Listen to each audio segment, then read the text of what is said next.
Bonjour, aujourd'hui on a le plaisir de trouver Héloïse Genoux pour cet entretien, pour ce dialogue photographique, qui est je pense qu'on peut dire jeune photographe, malgré son expérience qui, quand même, qui commence à être bien fournie, et que j'ai découvert en fait personnellement à Photo Schweiz à Zurich. J'ai découvert une partie de son travail. J'avais déjà vu sur Internet passer quelques travaux. Et donc là, je mettrai les liens sur sa page, sur ta page, et sur d'autres travaux si nécessaire.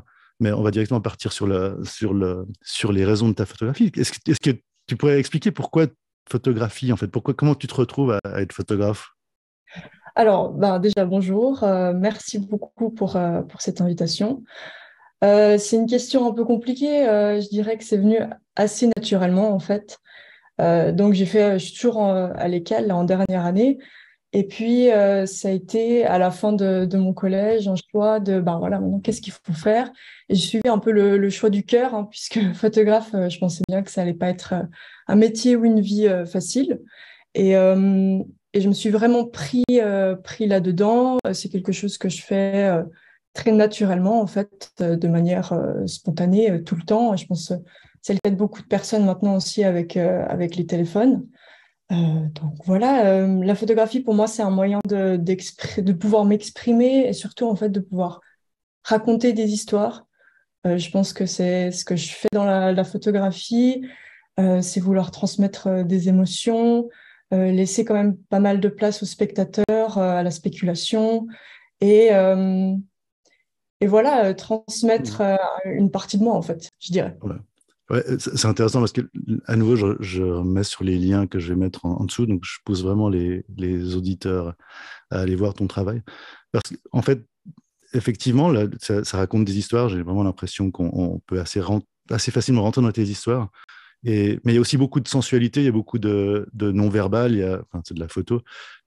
Et j'ai l'impression que tu essayes de transmettre vraiment de l'émotion et le sens, je pense notamment à un travail que tu fais sur les textures humaines, en fait, sur la peau, ou aussi d'autres travaux où tu t'intéresses à l'histoire de l'art. Alors, je pense que, est-ce que tu pourrais nous en dire un petit peu plus? Parce que tu racontes des histoires, mais en fait, c'est très sensuel, c'est très implicite quelque part. Mhm. Bah, je pense que c'est un lien avec une autre forme d'art que je pratique, c'est la danse. J'en fais énormément, que ce soit classique, soit contemporaine. Et je pense que ça a beaucoup servi en fait dans mon travail où je me mets aussi parfois moi-même en scène, où j'utilise le corps beaucoup, le mouvement. Donc je pense que ça vient de là en fait, où la photographie devient un peu musique peut-être, peut-être en lien. Donc voilà. Ouais, le côté physique, en fait, vraiment c'est ce qu'on retrouve vraiment, je pense, dans ton travail. Je savais pas l'histoire par rapport à la danse, en fait, par rapport au mouvement et à la physicalité des choses. Mais je trouve qu'on le retrouve vraiment dans ton travail, en fait. Euh, mais justement, alors là, la photographie, en fait, est-ce que ça te semble être un médium, vu que tu t'intéresses visiblement à énormément d'autres médiums, que tu as une phase, comme tu le racontais, où récemment tu cherchais encore une voie, un métier dans le domaine de la création. Euh, Pourquoi est-ce que tu penses que l'image statique comme ça, te- pourquoi est-ce que ça t'a parlé plus ou que ça t'a attiré plus que d'autres médiums?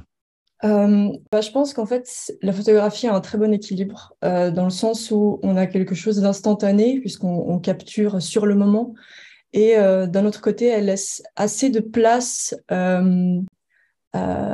l'imagination, en fait, contrairement des fois à la vidéo où on vient raconter beaucoup plus. Là, c'est vraiment, on s'arrête devant cette image qui est vraiment un fragment d'un moment très précis. Donc, je pense que c'est cet équilibre-là qui m'intéresse et que je trouve assez fort, en fait. Mhm. Ouais, c'est intensité de Ouais, l'imaginaire que tu ouais, voilà, ouvres. Ouais. exactement. Le, Par rapport justement aussi à tes études, je pense que pour pas mal d'auditeurs du podcast sont des photographes soit amateurs, soit plus avancés, mais qui sont plus loin dans leur carrière. Mhm.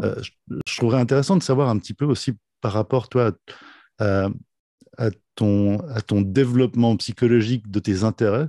Est-ce que tu as trouvé utile l'entrée dans une carrière académique, enfin, l'apprentissage de l'école, Est-ce que Ouais. tu as trouvé que c'était vraiment une force pour toi pour aller de l'avant ou est-ce est-ce que tu as un avis en fait vraiment sur l'utilité, je provoque un peu le terme, sur l'utilité de passer par l'école pour exprimer du sentiment et des histoires?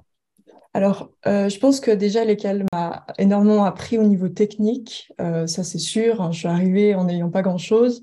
Ça m'a permis aussi déjà de collaborer avec de nombreuses personnes, de nombreux intervenants.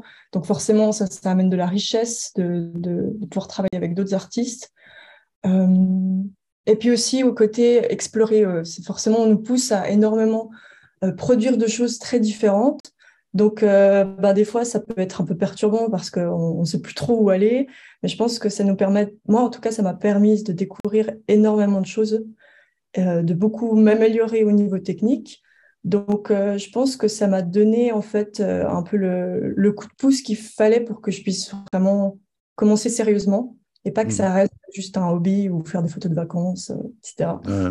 Ouais, mais c'est intéressant parce que je pense qu'effectivement, de ce que moi je découvre de ton travail, je ne connais pas tout ton travail, mais euh, on oublie un peu, je pense que la maîtrise technique, effectivement, que tu racontes, à partir du moment où la technique est maîtrisée à juste fin, on l'oublie pour se concentrer plus sur le message. Ouais. Bien sûr, ouais. Non, c'est sûr que c'est devenu beaucoup plus agréable de faire de la photographie sans vraiment réfléchir à tout ce qui est technique. C'est beaucoup plus agréable et je pense que ça, à ce niveau-là, ça m'a pas mal aidé. Mm. Et maintenant, en fait, par rapport à tes projets, là, c'est une des choses qui m'intriguerait aussi. Tes projets actuels, est-ce que tu peux un peu nous en parler? Est-ce qu'il y en a un en particulier qui te semble, comment dire, euh, proposer une voie pour les projets futurs ou... Oui, justement, on parlait de la danse tout à l'heure. C'est un projet, enfin, j'ai amorcé un projet autour de ce monde-là. Et puis, c'est un projet que j'aimerais continuer en fait pour mon travail de diplôme, étant donné que là, il me reste un semestre avant de terminer les cales. Et on nous demande de produire un gros projet. Donc, c'est assez agréable parce que ça change des nombreux projets qu'on doit faire qui sont des fois un peu frustrants parce qu'on n'a pas forcément le temps d'y travailler dessus comme on aimerait. Donc là, pour moi, c'est l'objectif de cette fin de semestre, ce serait de travailler autour du monde de la danse, du monde du corps, du ressenti, pour pouvoir lier à la fois en fait mes deux passions, je pense. Hmm.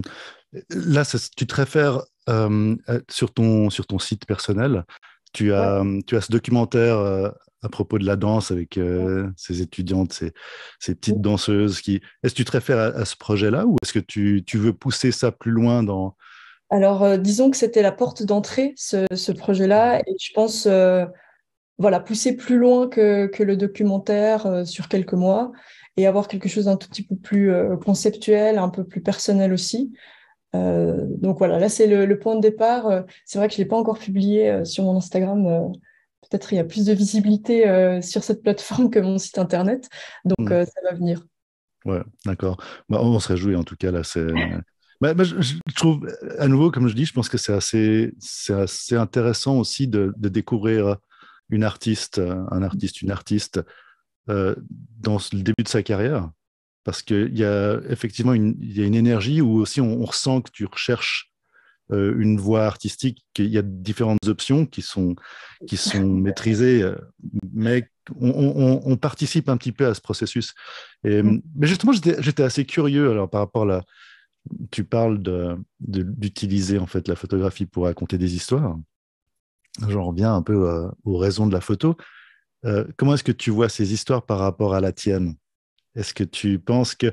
Tu es fribourgeoise, je crois, d'origine? Ouais. Exactement, oui. Ouais. Je pense aussi à un projet photographique qui était sur Châtel-Saint-Denis.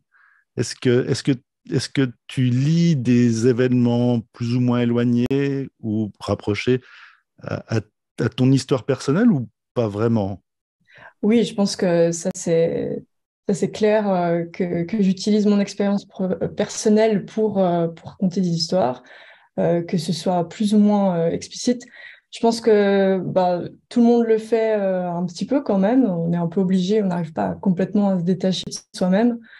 Et voilà, je pense que peut-être qu'avec le temps, je vais m'éloigner de moi-même Je pense qu'effectivement, à force aussi de rencontrer des gens, des autres artistes, on développe des histoires qui s'éloignent de notre histoire personnelle. Après, forcément, c'est quelque chose qui m'intéresse, de pouvoir explorer mon histoire, mes origines, et tout ça, en fait. Mhm.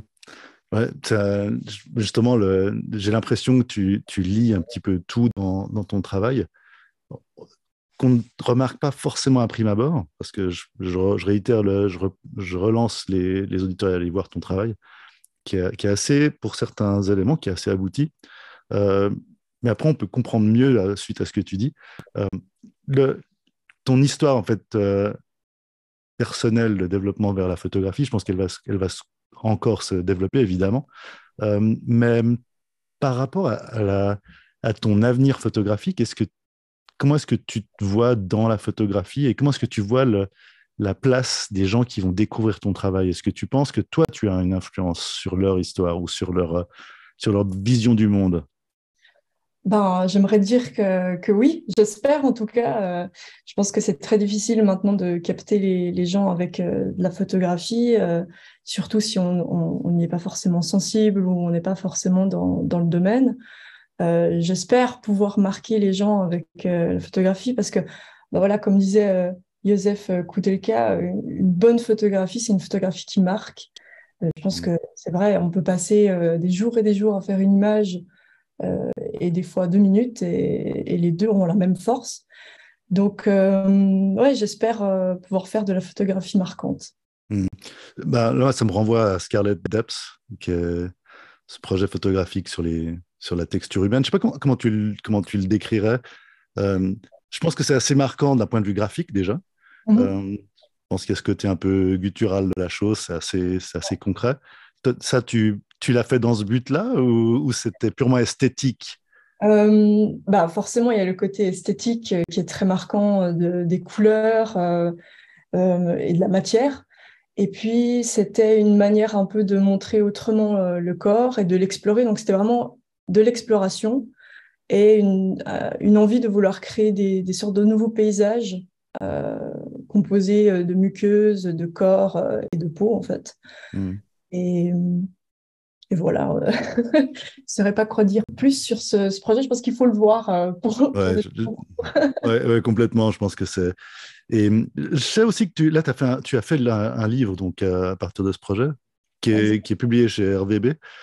L'expérience de la publication, ça, c'est une question que je pose aussi régulièrement dans ces entretiens.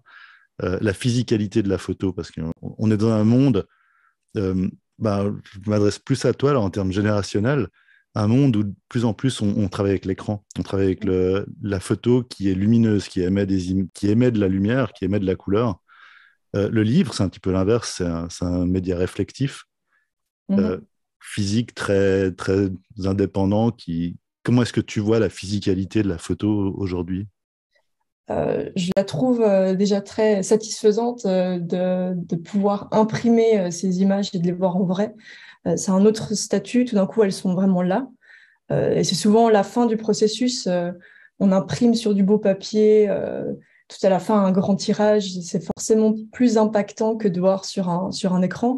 Après, ben, bien sûr, je suis complètement consciente que mon travail et toutes les autres photographies se voient principalement sur l'écran et que c'est un très bon moyen aussi de pouvoir diffuser l'image et que certaines images aussi fonctionnent des fois mieux à l'écran. Mais c'est vrai qu'il y a quelque chose de très ben voilà, on peut toucher l'image, on peut la voir en très grand, contrairement à l'écran où souvent on est très vite limité.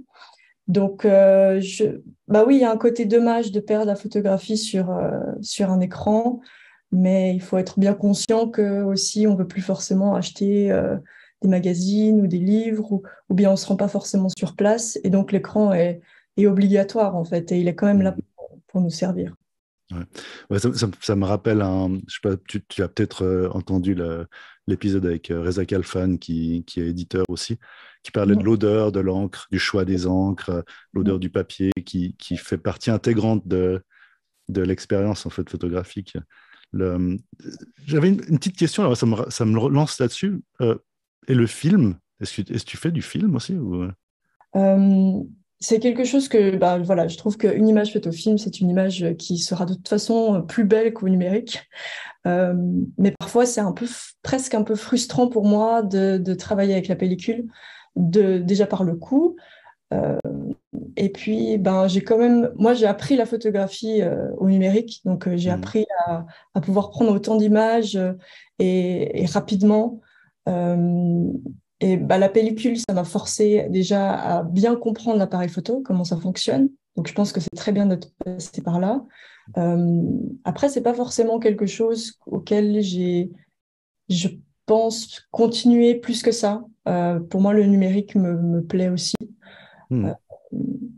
je pense pas que les deux se vaillent, hein, mais je pense qu'il y a une facilité avec le numérique qu'il n'y a pas forcément avec la pellicule. Ouais, je trouve intéressant d'avoir ton ressenti là-dessus. Parce que je pense que il y a une mode en ce moment du renouveau un peu Oui. de la photo analogique. Mais Mhm. justement, alors là, ça me relance sur le film, sur l'image animée. Tu disais que tu t'intéresses visiblement à tout ce qui est vidéographie dans ton travail. Est-ce, est-ce que tu vois, comme certains artistes picturaux, tu te verrais faire des travaux mixtes, en fait, des travaux où il y a un mélange justement Mhm. de, d'images imprimées, d'images sur écran, d'images animées avec de la vidéo, des extraits. Est-ce que tu te vois dans ces expérimentations aussi? Oui, je pense que oui, la vidéo, ça reste quand même un médium qui me plaît. Je les ai toujours travaillés indépendamment l'un de l'autre, la photographie et la vidéo. Mais je pense que c'est important aussi de travailler les deux et puis de s'ouvrir aussi à autre chose que l'image fixe, puisque je pense que l'image aussi, dans le futur, sera de plus en plus animée. Je trouve que c'est assez parlant avec ben voilà, les réseaux sociaux, les médiums de plus en plus accessibles qui axent beaucoup sur la vidéo. Donc oui, j'y pense. Et je pense que je Mhm. vais continuer à faire de l'image animée, oui. Ouais. Et là, on vient de dépasser à peu près les 15 minutes, donc avec le format de ce podcast. Ça me lance sur une chose que personnellement j'apprécie. Alors, c'est vraiment égoïste comme question, mais qu'est-ce que tu penses des nouveaux espaces virtuels, qui sont pas si virtuels que ça, mais ces espaces métaverses et autres, où l'image, en fait, peut se décliner de plein d'autres façons. Est-ce que tu en penses quelque chose? Est-ce que tu as des projets? Non, j'y ai pas vraiment réfléchi encore, je dois avouer. Je pense que ça va arriver avec son lot d'avantages et d'inconvénients. Je pense que Mhm. c'est pas quelque chose qu'il faut rejeter catégoriquement en disant non, la photographie, être puriste ou quoi que ce soit. Je pense qu'il faut en tirer le meilleur et puis savoir en fait s'adapter aussi avec les nouvelles choses qui arrivent, tout en gardant une certaine tradition, je pense, Mhm. de l'image fixe. Ouais. Puis je pense qu'on revient un petit peu à ce que tu as dit en tout début, la sensualité de l'histoire. Mhm. Après, c'est un choix. Est-ce qu'on veut exprimer certaines choses? Est-ce qu'on utilise les outils adéquats ou Oui, c'est pas? ça. Voilà. Puis après, c'est juste un choix, un médium comme un autre. Ouais. Oui, exactement. Ouais. Ouais. Bon, bah, je te remercie vraiment beaucoup pour ce petit dialogue. J'espère qu'on en aura d'autres dans le futur. J'espère Donc aussi. voilà. Et je vais mettre tous les liens en bas du podcast. Et je me réjouis de suivre tes nouveaux travaux et la progression de ta carrière. Bah, Voilà. merci beaucoup. C'est Je gentil. t'en prie. Ciao, ciao. Ciao.